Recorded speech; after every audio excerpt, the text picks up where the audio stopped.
trouve qu'on est pas mal dans cette aventure asiatique qui nous a appris comment sortir de notre misère à base d'appels et de pâtes. On peut peut-être reparler d'art en quelques secondes. Clément, je crois que toi aussi tu as un film chinois à nous présenter et qui est peut-être un peu plus montrable. Ouais, légitime, on pourrait dire. Alors, je vais vous présenter un film chinois, sorti en 2019, qui s'appelle Un grand voyage vers la nuit. Donc, c'est un film chinois sorti en début d'année 2019, réalisé par Bigan, un jeune réalisateur qui s'était déjà lancé en 2015 dans son premier long métrage, Kaylee Blues. Mais c'est véritablement avec ce deuxième film que celui-ci gagne à se faire connaître, en étant sélectionné dans la sélection Un certain regard au Festival de Cannes en 2018. Alors, de quoi parle ce film ? En essayant d'être assez bref, il narre l'histoire de Luo Hongwu, un homme de plus d'une trentaine d'années qui revient à Kaili, sa ville natale, après s'être enfui pendant plusieurs années. Il se met alors à la recherche de la femme qu'il a aimée et jamais effacée de sa mémoire. Une femme qu'il disait s'appeler Wan Ki-wen. À travers sa recherche de l'amour perdu, un autre univers chargé de souvenirs et de réminiscences va progressivement prendre place tout au long du métrage. Alors, si je devais vous dire ce que j'ai compris du film, pas grand-chose honnêtement. Mais en tout cas, il est sûr que l'expérience globale était juste folle. Folle parce que la mise en scène est sublime, surtout lors d'un plan séquence final qui prend en place à la moitié du métrage, un peu plus plaît de... Je crois que ça fait presque 1 heure jusqu'à la fin. 45 minutes. Ouais, merci. 45 minutes de plan séquence. Ouais. C'est juste fou comment ça a été fait. Et même si le début du film n'est pas en reste non plus, réussissant à créer des prouesses visuelles à la fois avec le cadrage ou l'utilisation des lumières. Donc vraiment, la photographie du film est fabuleuse et maîtrisée tout du long.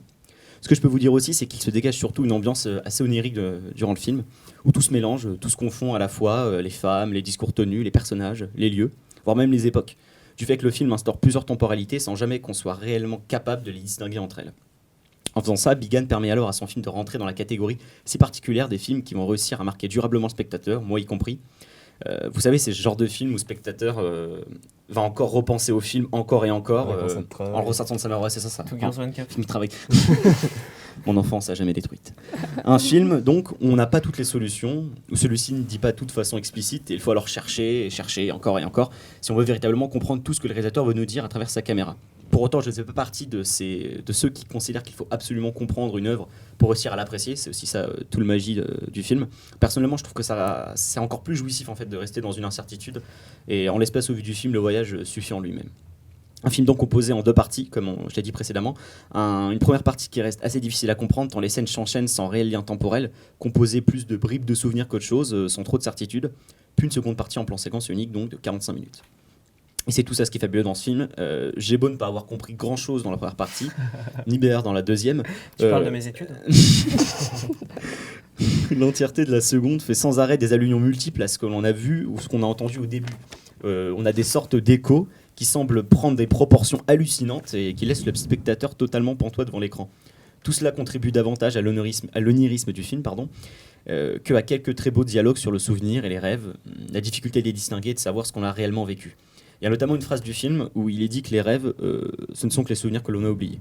D'où mon hypothèse que toute la seconde partie du film en plan séquence, ne serait qu'un immense rêve où tous les éléments de la première viendraient s'y mêler pour constituer une histoire fantastique. Ce qu'on retient aussi du film, c'est la très bonne manière dont la transition entre les 2 parties sont faites. On voit le titre apparaître comme ça au beau milieu du film, on se demande un peu pourquoi. Mais surtout, on voit avant le personnage se diriger dans un cinéma et mettre ses lunettes 3D. Parce que je ne l'ai pas précisé, mais le film est en 3D pour toute la deuxième partie en plan séquence. Et donc en fait, c'est une façon de dire au spectateur de lui-même les mettre. Et puis alors, lorsque celui-ci émerge, il ne sait plus du tout où il se trouve, il ne sait plus où il est perdu, à la fois dans l'espace et dans le temps. Il n'y a plus de repères, comme le spectateur, il s'est perdu dans le dédale de souvenirs que constitue cette salle de cinéma. C'est peut-être là une sorte de métaphore de notre rapport intime aux images et la façon dont on se les remémore au fur et à mesure. Au milieu du film, on nous demande de mettre des lunettes 3D. Ouais, en fait... Exactement comme dans Spy Kids 3D. Dès le début du film, c'est de la même qualité visuelle. Sympa. Il y avait un écriteau dès le début du film où ils disent quand le personnage principal met ses lunettes 3D, mettez-les aussi, très cher spectateur. Oui, en fait, le personnage il rentre dans un cinéma pour aller voir un film. Je crois que c'est un film porno d'ailleurs. Enfin, c'est un cinéma un peu bizarre. Et il y a des lunettes et quand il le met, c'est là qu'en fait tous les spectateurs sont invités à les mettre aussi. D'accord. Bref, tout ça est vraiment brillant. Je reste encore très marqué par le visionnage de ce film qui est certainement mon coup de cœur de cette année et une très belle découverte d'un cinéma chinois que je ne connaissais pas encore.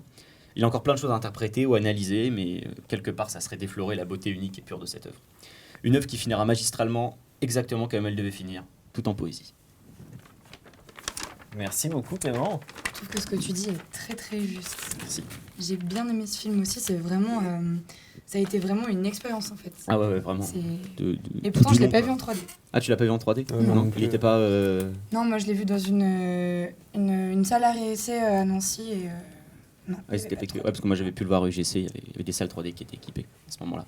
Bah, après, ça enlève un peu du film, et franchement, si tu l'as aimé comme ça, c'est tant mieux. Hein. Ouais, mais en plus, c'est vrai que ce film, tu comprends pas forcément ce qui se passe. Ah non, mais t'as des scènes, tu te prends la tête, quoi. C'est horrible. Et en plus, dis-toi que c'est ça qui est beau. Mais... j'ai une expérience vraiment étrange par rapport à ce film, parce qu'à un moment donné, j'étais très très fatiguée quand je suis allée le voir. Et à un moment donné, je me suis endormie et je me suis réveillée et j'ai émergé à nouveau dans le film comme ça et waouh, c'est une claque visuelle. Ah ouais, ce trop beau plan séquence est magistral. Ah non, il y a des couleurs et des scènes. C'est très fort. Tellement belles. Et oui, à un moment donné, quand il est plutôt vers le début du film, je crois, mais je crois que la scène revient, je suis pas certaine, mais tu sais, il y a la femme ils sont dans un tunnel. Ah oui, il y a la femme pluie. elle a une robe rouge. Oui, crois, une robe verte ou rouge. Dans le C'est une tunnel, couleur qui est très flash. Il l'a su en voiture. Comme ça, et ouais, c'est très beau. Je conseille ce film. Est-ce que tu conseillerais ce film, qui, je comprends, on parle aussi de pluie et de mauvais temps, en plein mois de novembre parisien? Oh oui, bien sûr. Bah ouais, tout le en temps, fait, la pluie est vraiment très belle. même. Effectivement, il s'inspire de Tarkovsky. Ouais, je crois que c'est un des réalisateurs qui les aime éléments, beaucoup. notamment la pluie, sont quelque chose de très important. Et la scène, si mes souvenirs sont bons, la scène où il pleut à l'intérieur, en fait, il y a tous des jeux de lumière, je crois. Ouais, il allume une lumière. C'est de l'or qui tombe, quoi. C'est super beau. C'est très, très, très beau. Et donc aussi l'utilisation du son qui est très sympa. On parle de cinéma, tu parles de cinéma chinois. Est-ce que tu sais s'il est chinois ou hongkongais?